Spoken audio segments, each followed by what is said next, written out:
Hello, everyone. Good morning and welcome to Mindful Mornings. One of the things we'll be touching today, it's actually one of the qualities where people think is more of a weakness rather than a strength. That is humility.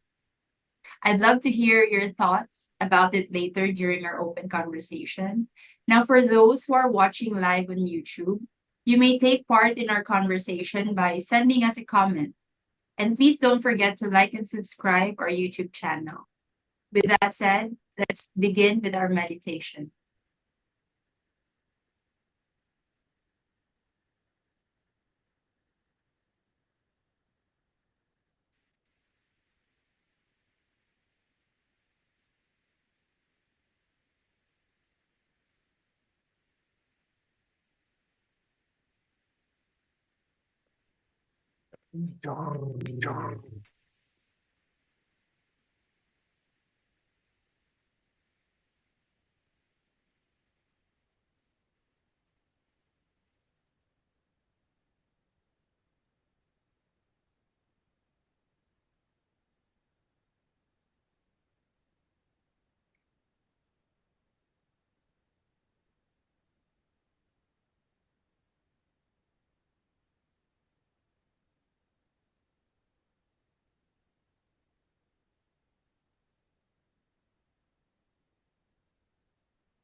If you get tired, you can open up your eyes a little, let a little light in. That's okay.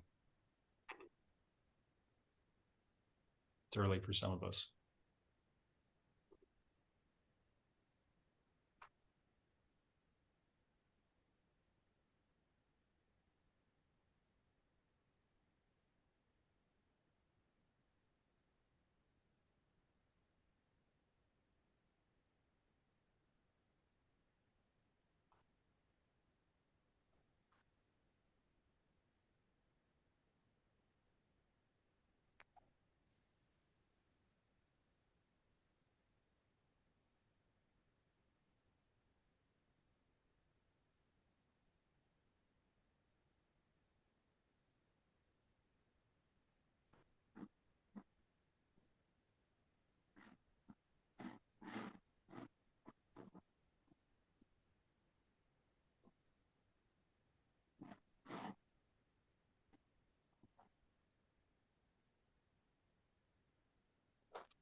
Now chew your water.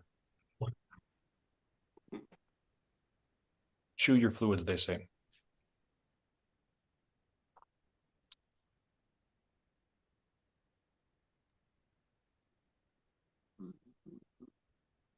Drink your food and chew your liquids. Because if you do that, the chewing motion releases all the enzymes that process food. And if you just slog down your water, oh, I got to drink 6 liters of water today, whatever it is. Slug, slug, slug. Just go, boom, flushes into the system. And it's not very pleasant for the system, is it? You chew it, kind of goes slowly, comes in the right timing, gets mixed with the saliva. It's like we talked about yesterday, patience.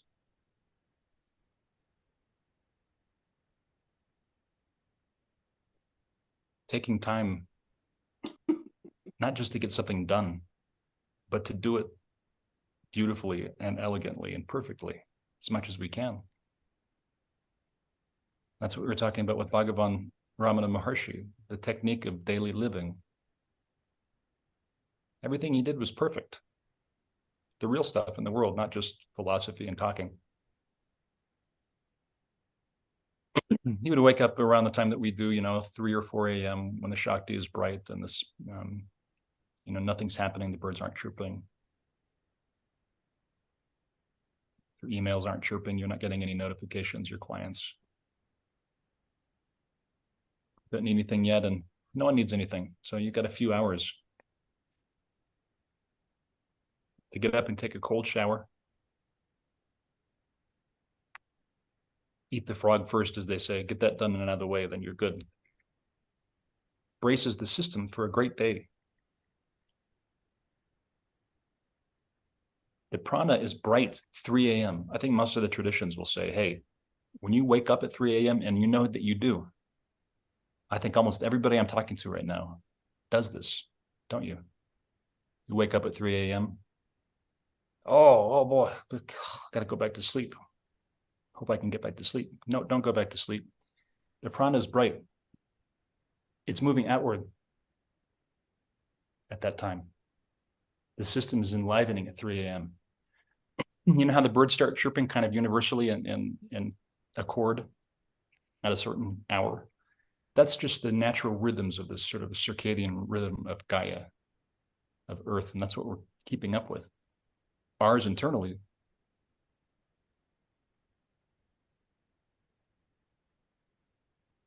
Gets activated around 3 a.m., 3:30. So the prana is moving outward. Get up with it. You might even be able to feel that right now. That's the Shakti. That's the Holy Spirit. Get up with it. Don't go back to sleep, because if you do, it's brightening.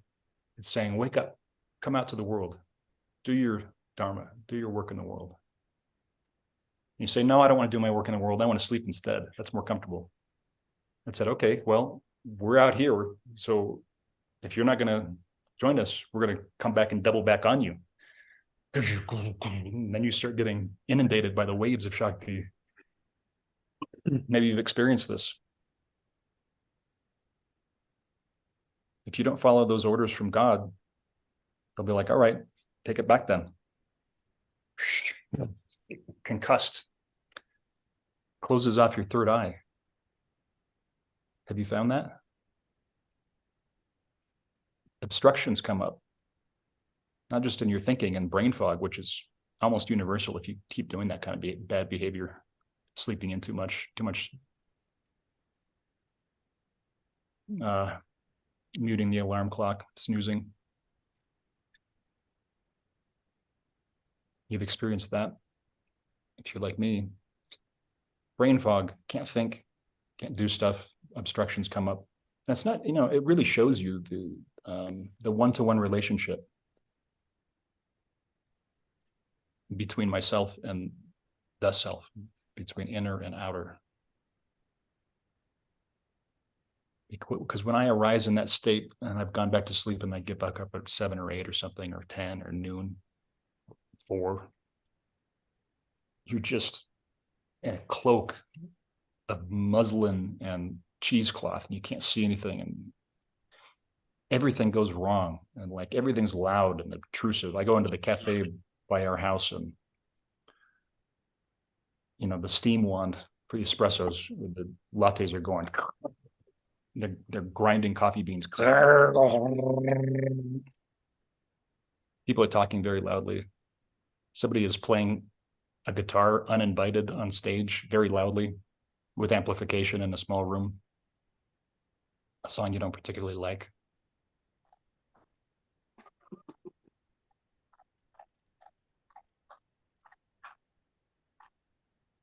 Crazy stuff happens. Why is that? Is that just a coincidence? No, that's because they are myself. Everything that's out there is myself.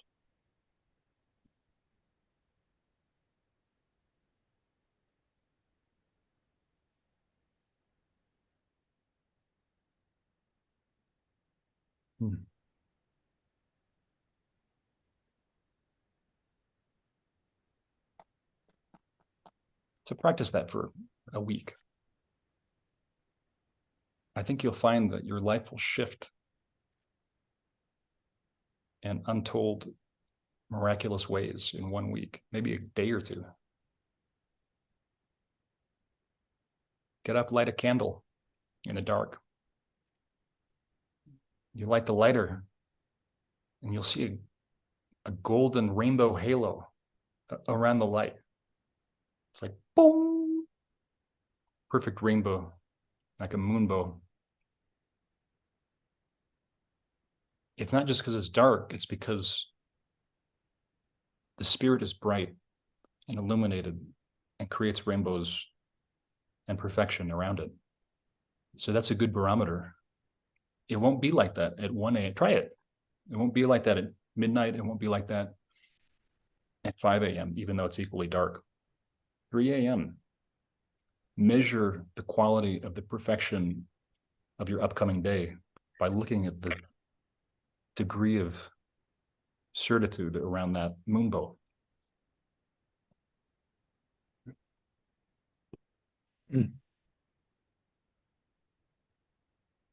Or take a cold shower, just like they used to, in India in the old days. All the saints and sages would take a cold plunge in the Ganges, Ganga, freezing cold.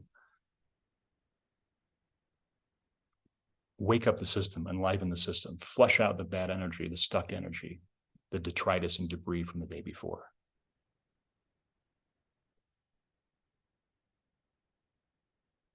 Muslims practice this too, right? If you ever look at Muhammad Ali's explanation about how you should pray 5 times a day, take a shower in the morning, get on your prayer rug, and say a prayer to the creator of this universe. I think most traditions would agree that that's beneficial.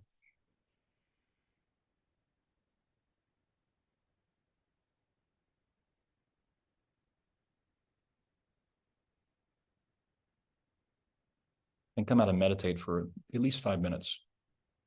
Be still. Sit in a comfortable position, Indian style on your couch maybe is good. Or just regular style on a chair. A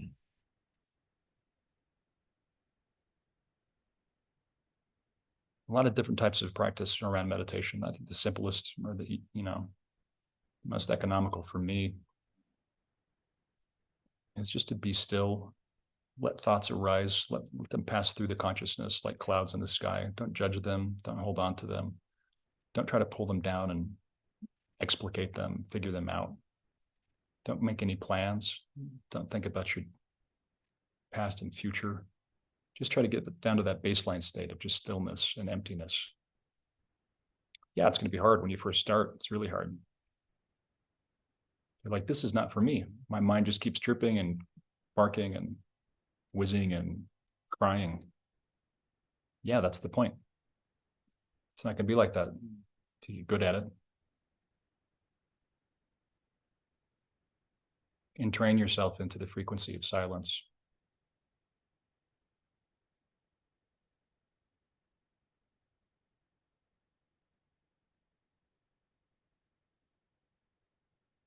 Because as we said in the talk about compassion,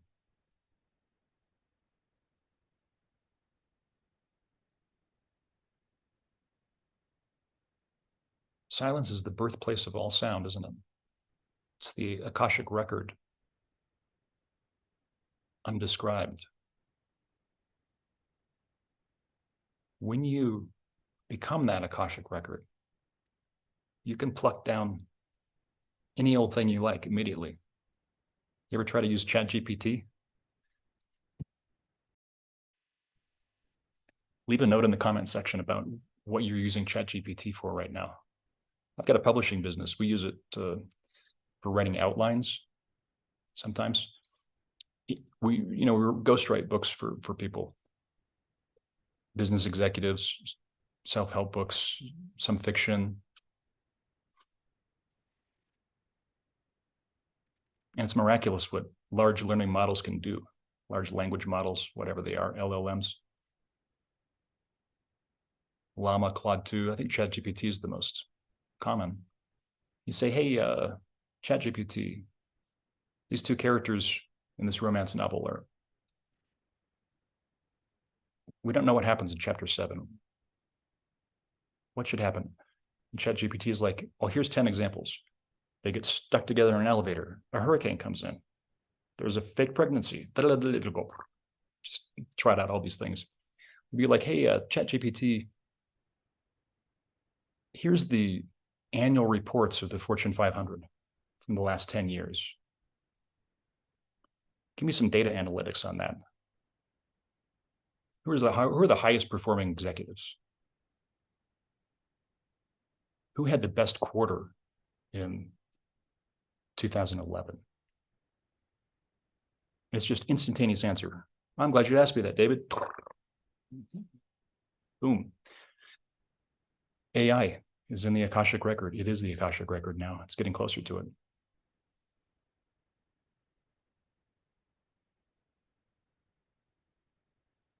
You can be that too. If someone asks you something, you don't have to sit there and puzzle it out. Come up with a clever answer. Measure and shade and maybe even lie about stuff. You don't have to, because this ultimate source of truth is speaking directly through you. But it takes a little while to get there. Start with silence first. As they say in the military, slow is steady and steady is fast.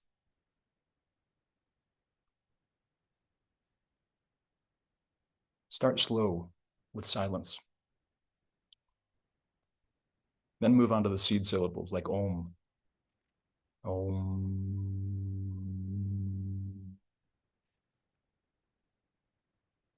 Vibrates the throat chakra, it vibrates the high heart, it vibrates the heart. Just like a baby starts talking. They start out with silence, don't they? After they get done squawking, screaming, and crying. What am I doing here? What happened? Used to be in perfection. Now I'm down in this place. What's going on? They don't seem to get it. Why are you guys running around with misunderstandings? Don't you want to get it right? What's your problem? But you're a baby.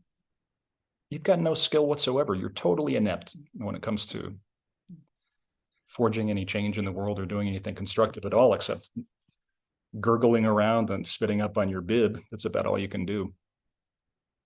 But you start with silence, when it comes to language. Then you start vocalizing a little bit, moving your mouth, getting that mouth working. Lungs create the air and the mouth's working. Ma ba ba ba ma ma ba ba ba ba ba. Open, closed. Binary, ones and zeros. Ba ba ba ba. Baba, that's father. Mama, that's mother. That's God and the Divine Mother. Those are the first words we say.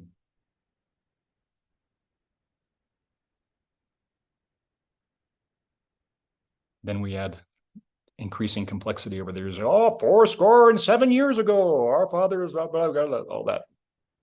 But really the seed syllable is Om, and the next one up is Baba and Mama.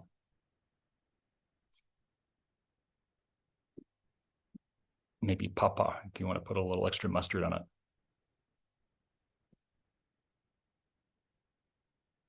That's why we practice meditation, so that we can get to that still center point of pure knowledge and pure awareness, pure compassion and love. That's it. That's what lives there. You get decentered away from that. That's when trouble and strife start happening. Bring it all back here. Bring it all back here where it was born, right in my heart.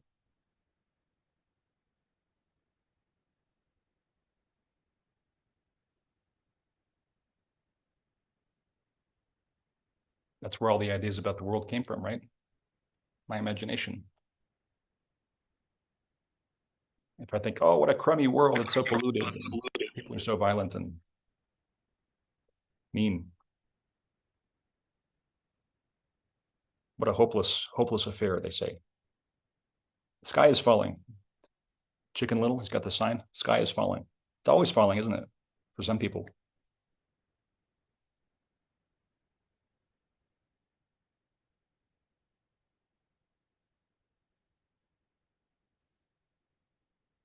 Republicans are like, oh, it's so messed up. Those liberals, those crummy progressives and their agenda. Liberals are like, oh, geez, those conservatives, they just want to push us back to 1890. The other side is evil to one side, isn't it? Your enemy across the aisle, they're the evil ones. Solve them, and then everything will be cool. If only everybody can think just like me. People might be like, oh, I'm a sovereign citizen, libertarian, born and bred. Here's my philosophy. X, Y, and Z, A, B, and C. Learn it, love it. It's the only way.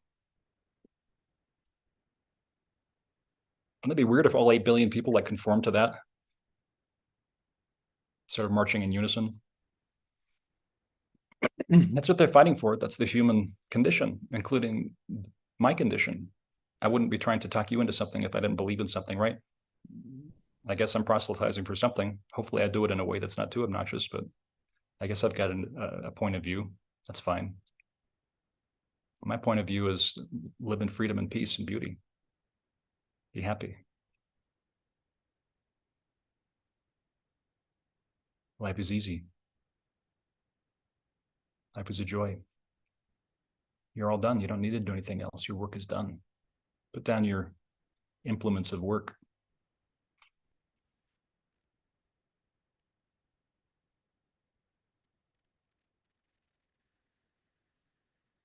Let God take over. He wants to do the work now. Whenever I need something done, I'm just like, hey, God, can you do this for me? Give it over to God. He told me to. He gave me permission. Not only that, he instructed me to.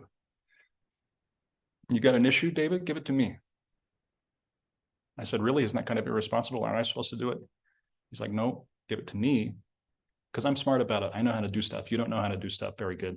You're like that baby trying to pull these little levers and pulleys and push buttons. You don't even know how to get around. It's like stepping onto a spaceship for the first time. You're like, God's like, hey, listen, just please sit down. You're getting conveyed to the destination either way, aren't you? You step onto a train.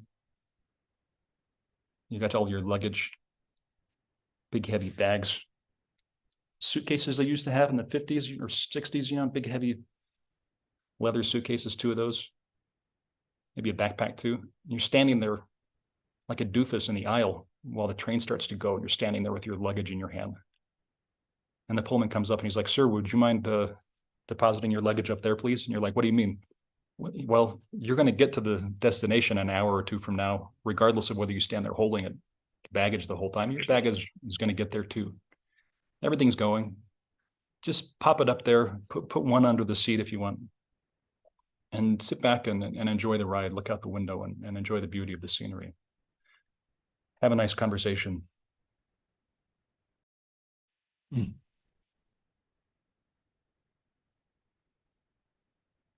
Read a book or audio book. He'll go through a whole selection of things that you can do. I don't have to really trot all those out right now. That's up to you.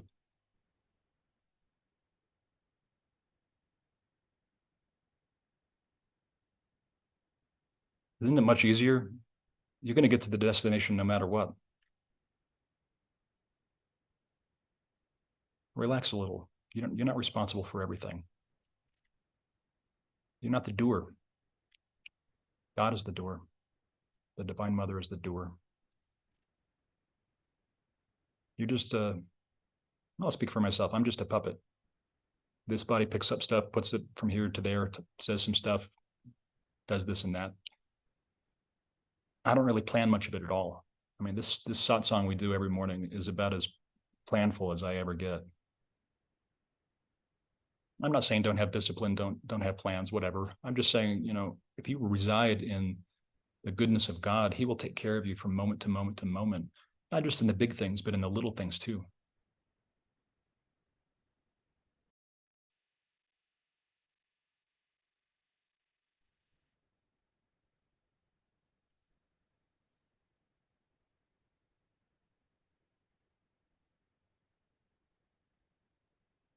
And isn't that a perfect segue to our topic for today? Humility. Charlotte came up with these topics. I thought they're really good. You can look back at what we've done earlier this week. Acceptance, patience, compassion. If you have those things, the next logical progression is that you will have humility. Because you see that you're not the doer. You're not the queen or king of all things.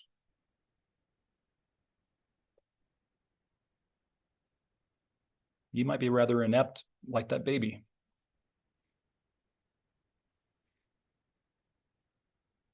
Playing with some little plastic ring for hours on end. Chewing on it.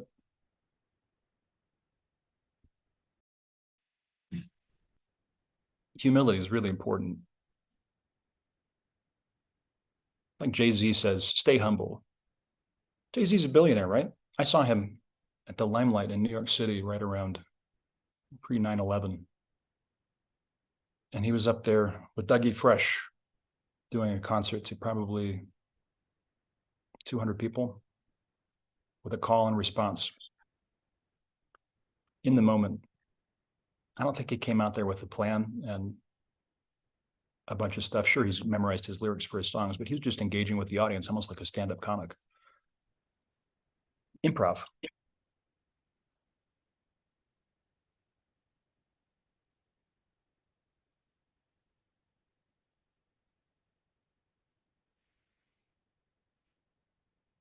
If Jay-Z,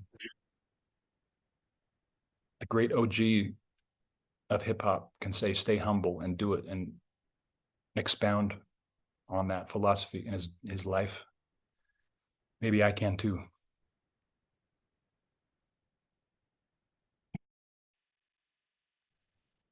You think about Gandhi, Ramana Maharshi, Anandamayi Ma, the great Indian saints and sages. They are the living embodiment of humility, aren't they?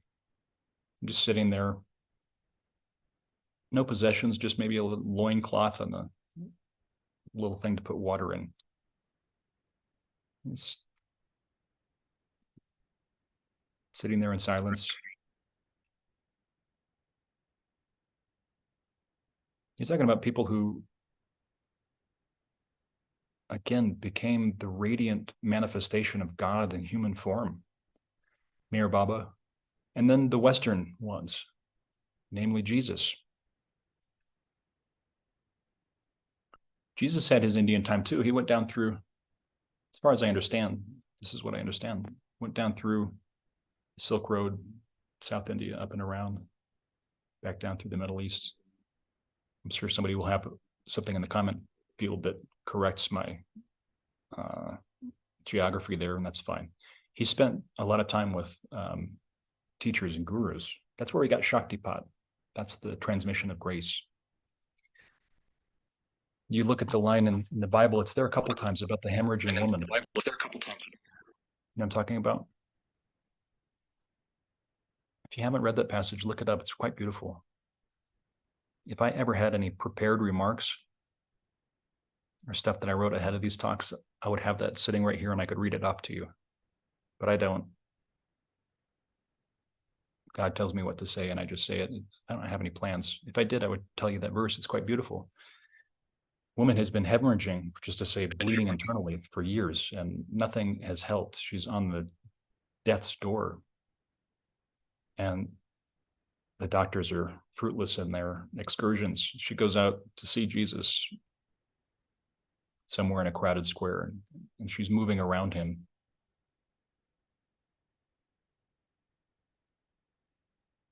Through this crowd of people, almost like pilgrims going out to the Hajj, moving around this, slowly making their way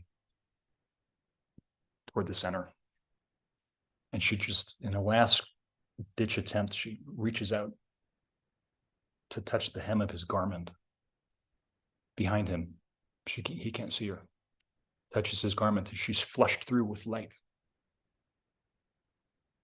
Like that.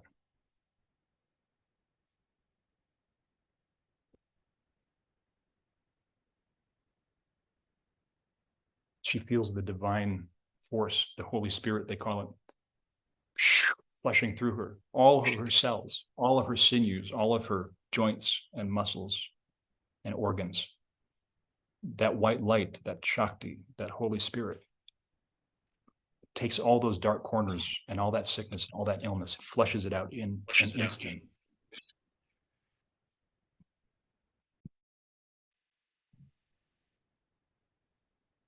Jesus is like, what was that? Who touched me? They're like, no, master, it's just the crowd milling about. He's like, no, somebody touched me. I felt power go out of me.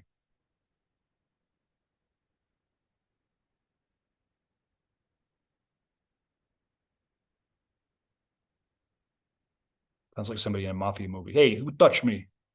You touch me? Do you touch me? Don't touch me. It wasn't like that, though. It was much more kind. That's Shaktipat. That's the transmission of grace from one circuit to another.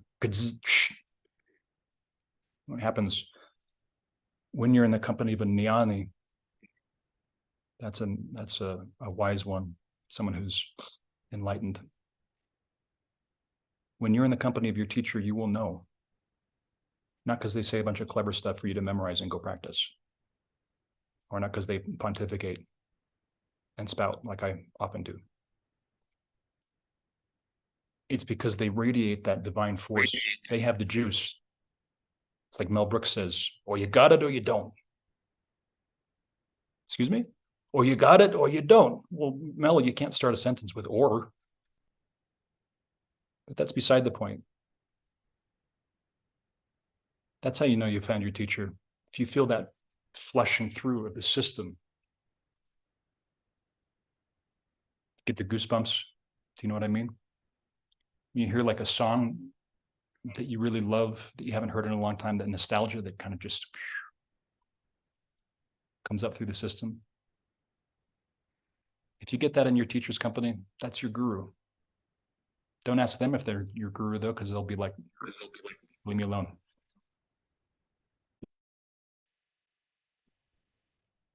They've got to be cagey about it.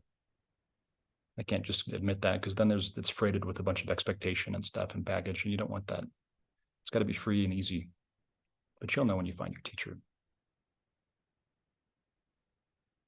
because you'll feel that. And what happens is it's not just in the moment. It's what Bhagavan called,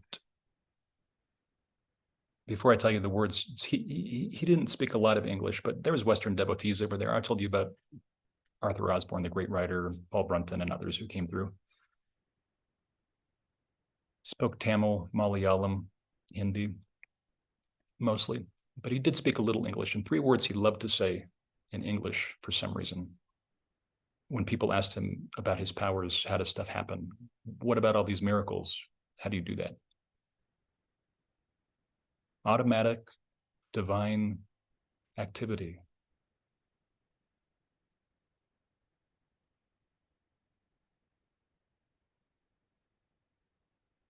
Automatic divine activity. Meaning I'm not the one knitting together stuff, solving puzzles, making things happen. It's automatic and it's divine. That's the only activity.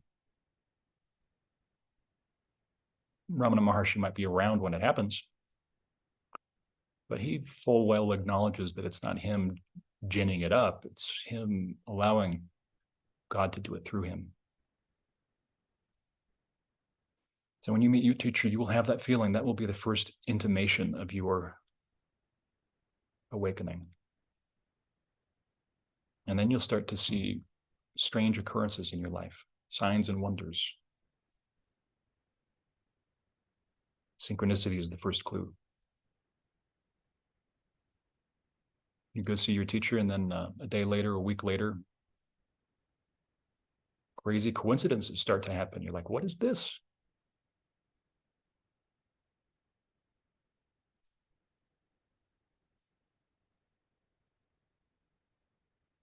I was talking to my friend who does yoga classes in California. She was like, whenever I go out there, I wear red because it's grounding. That's the root chakra. I said, oh. And I looked down on my plate and there was a couple of strawberries that had been put there by the cook, unannounced. And I looked at my phone and the text I got had all these strawberry emojis on it. Strawberry emojis. This is in the space of instantaneous, few seconds. And I kind of fell into a little bit of a samadhi. It was very strange. And I started listening to the music playing in the cafe. And guess what it was? The Beatles. You know the song I'm talking about.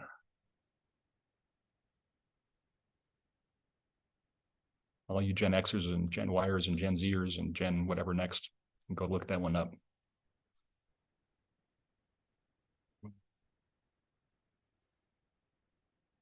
It's Jung's acausal connecting principle, isn't it? Acausal, there is no cause and effect. Everything arises spontaneously in our imagination, in our consciousness. The more silent you can get in your practice, the more you listen, the more patience you apply, the more compassion you have for others, the more you accept your circumstances, and the more you practice humility, the more available you are to this great magical machine we call life.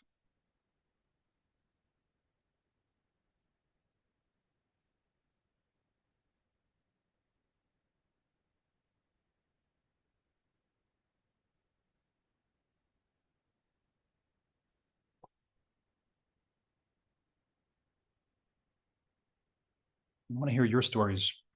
Tell me about your synchronicities. Put it in the comment field.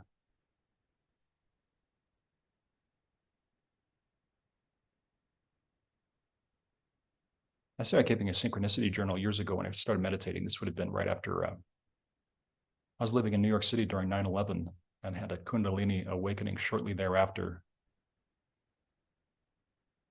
which I mentioned earlier, when the Divine Mother came to me in a dream and electrocuted me with the Divine Shakti, the Holy Spirit.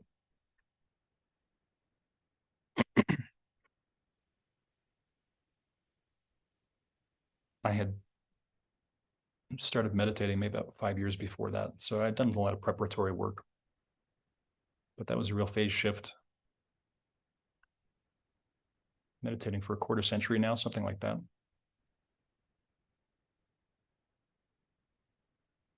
No, 30 years. You do the math.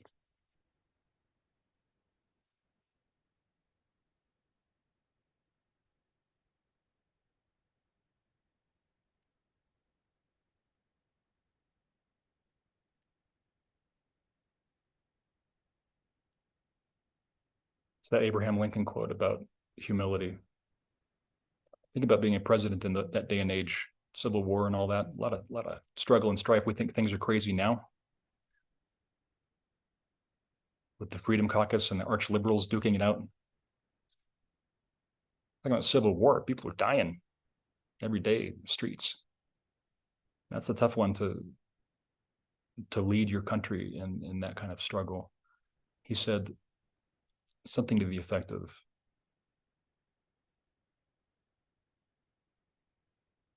I've fallen down to my knees so many times because I had simply nowhere else to go and prayed to you, Lord.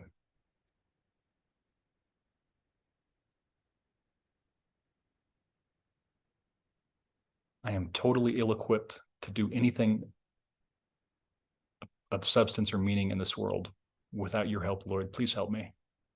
Show me how to worship you. Show me how to serve you. Show me what to do. Not just once.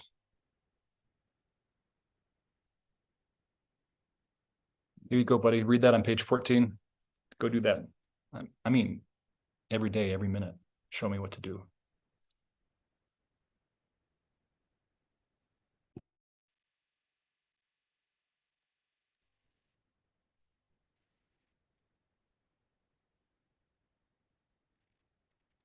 I think the time I was most humbled was last year, actually. If you want to hear the story, I was in Tiruvannamalai, South India. The place I mentioned is the home of Ramana's ashram, and the ashram of my teacher, Gangama, living teacher. And you're already contending with crazy forces, food poisoning, cars and vehicles and scooters coming at you at all possible vectors, honking their horns incessantly, trash strewn about on the streets and hills and dales like colored Christmas ornaments, Diwali ornaments.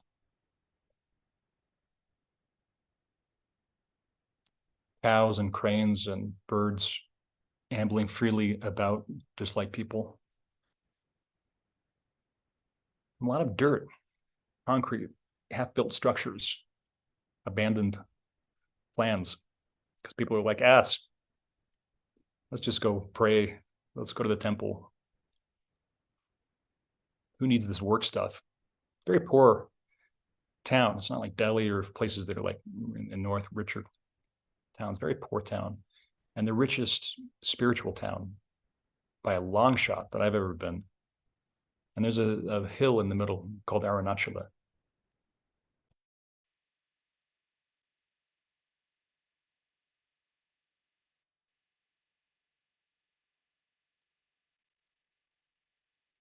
Hmm.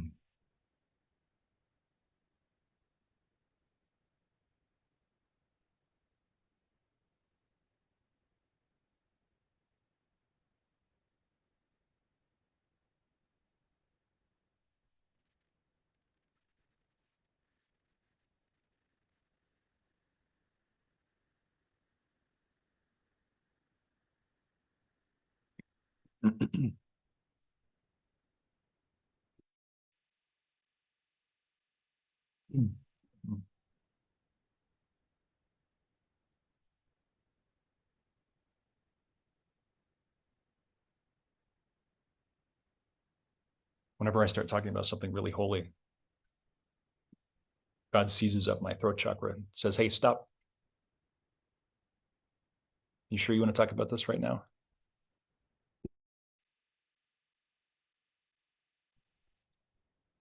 Because if you do, you better get it right. Don't just spout off.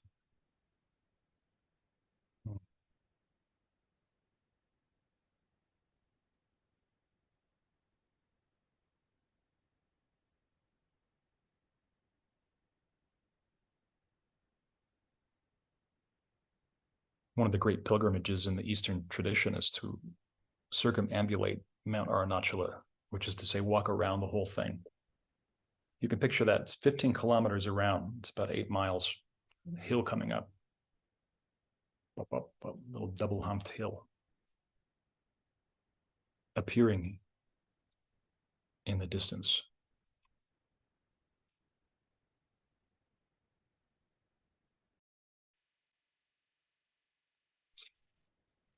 And it radiates a kind of energy that's distinctly audible.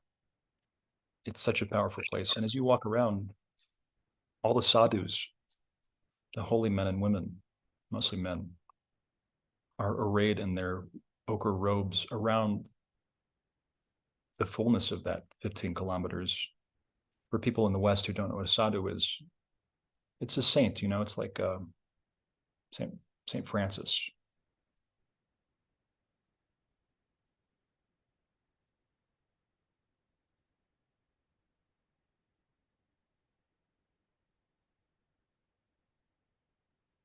You're supposed to do it barefoot. And you go sometimes around, some parts of the year, particularly around full moon ceremonies, you'll have thousands and hundreds of thousands of pilgrims, and in certain times, 2 million people packed into this tiny little town, walking along this road, so dense that they are walking 7, 8, 10 abreast in a river so thick that you can't walk across the road without getting trampled. You picture that? So you get on that track and you start going. When I did it, should take you about 3.5 hours to do it. When I did it, it took me 8 hours. I'd just gotten in a motorcycle accident. Was still trying to accustom myself to driving on the correct side of the road, which is to say the left side of the road. Because the right side is the wrong side over there.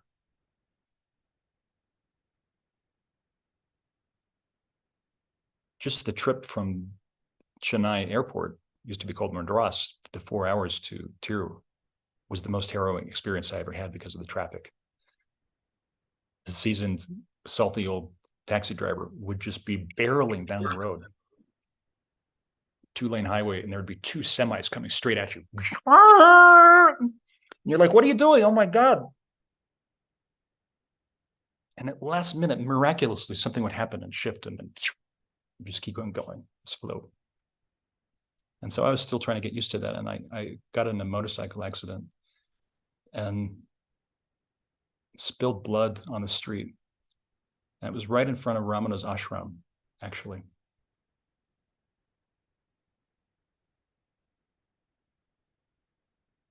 I had my bag from Ramanashramam around my shoulder, which was torn asunder to the side.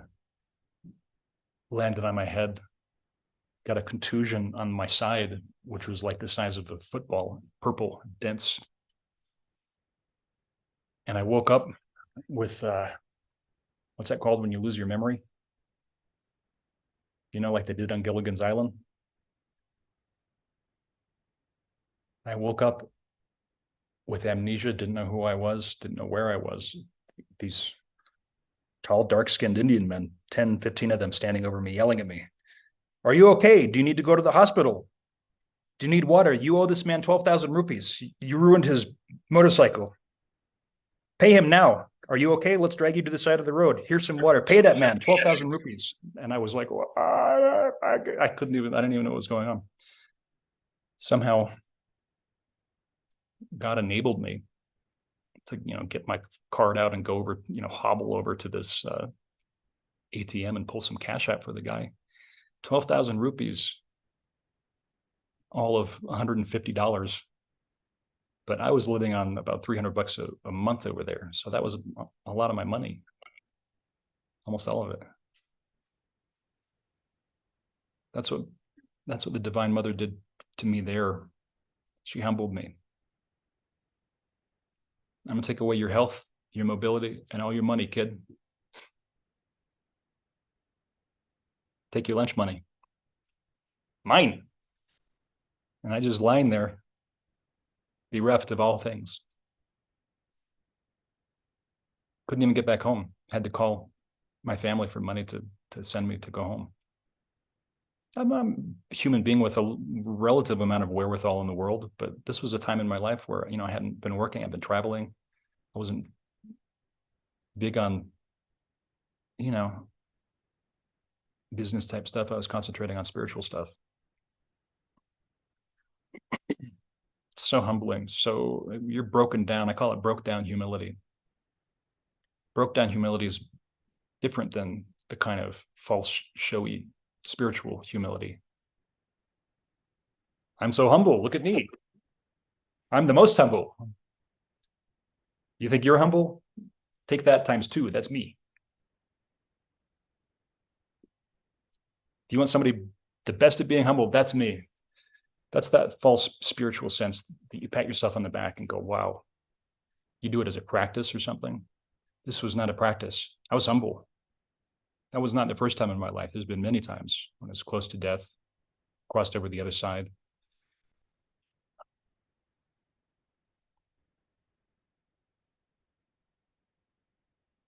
This was the most pronounced, but I had to before I went home.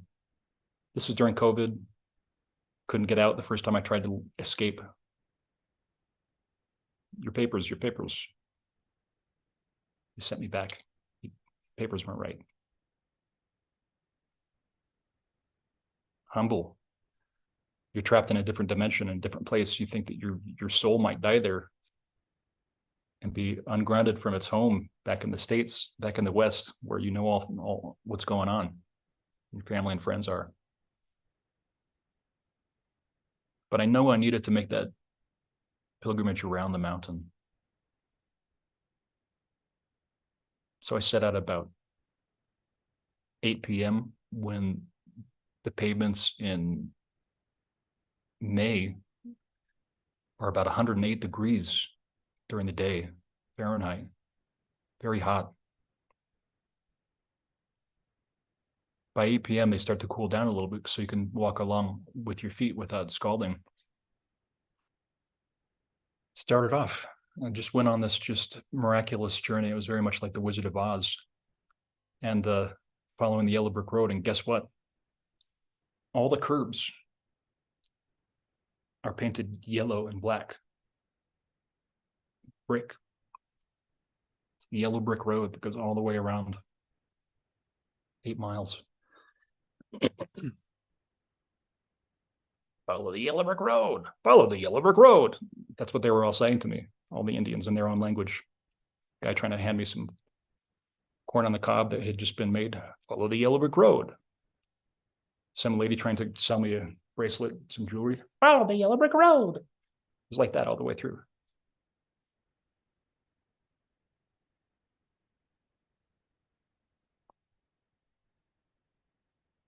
Lollipop Guild is out there.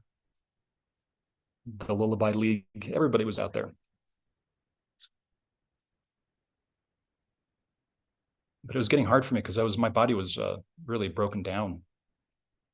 And you're stumbling along these jagged pavements and broken glass and spittle and cow dung and assorted mystery fluids. I was going pretty slow there toward the end. It's about 2 a.m. I was literally moving one step at a time. My feet were blistered and bloody. But I didn't want to just take a pedicab, you know? I didn't want to just cash in my chips and quit. I wanted to make the whole thing. So I would just walk a couple steps, sit down. No one was out on the streets.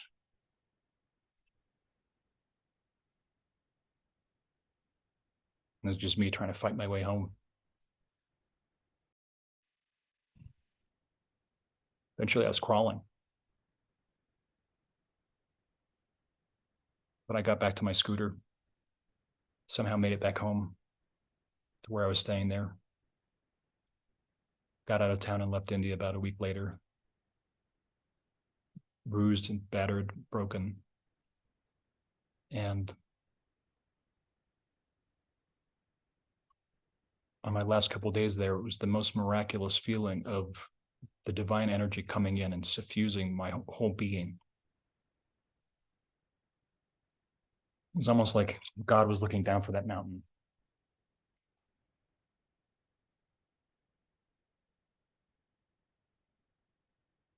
And saying, now you know what it feels like to be homeless.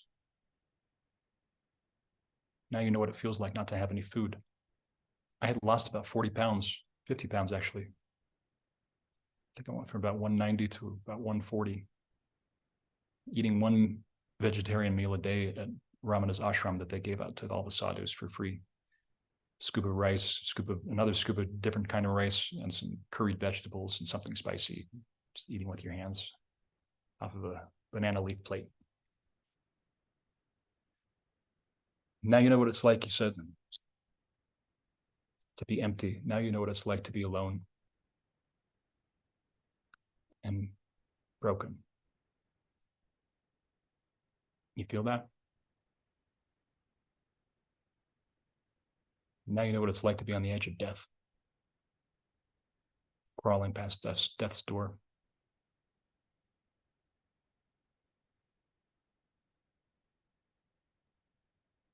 Remember that feeling.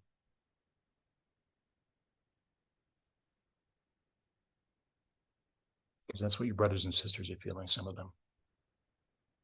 Remember that.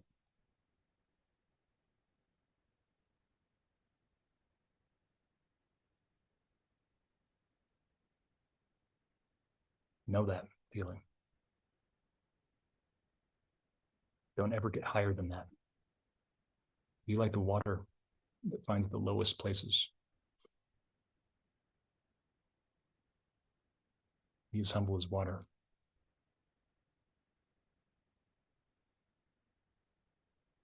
But it's water that nourishes us. It's water that sustains us. It's water that is us. 70%, they say, of us is water. 70% of the earth is water. On a quantum level, 99% of us is water. That's what he said to me. Be like that water.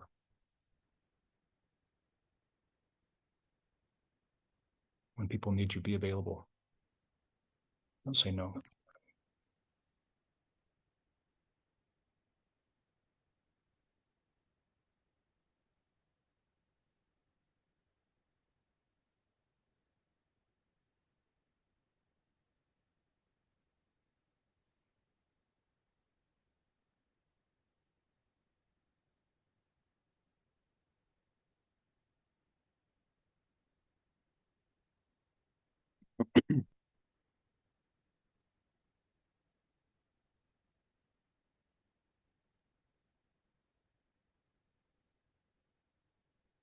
One more day in the week. We're almost there, kids. We're almost there to the weekend. Weekend's no different. You're free now, you'll be free then. You'll be free next Monday. Charlotte had the whole week planned out. She also chose a beautiful topic for tomorrow as well that we can reflect on. You want to tell them a little bit more about that, Charlotte?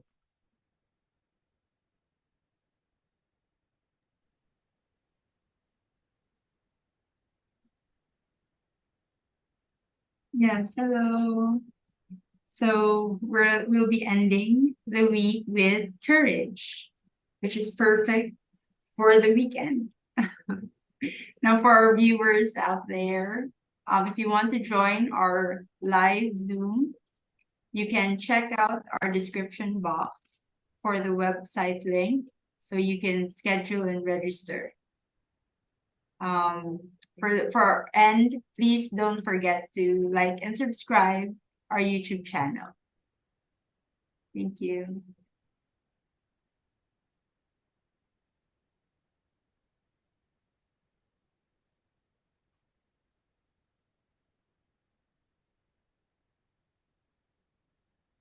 You have some music to share with people today. What'd you select for today? Yes. So before we end, let's have a quick 5-minute. Let's enjoy a 5-minute music before we go about our day.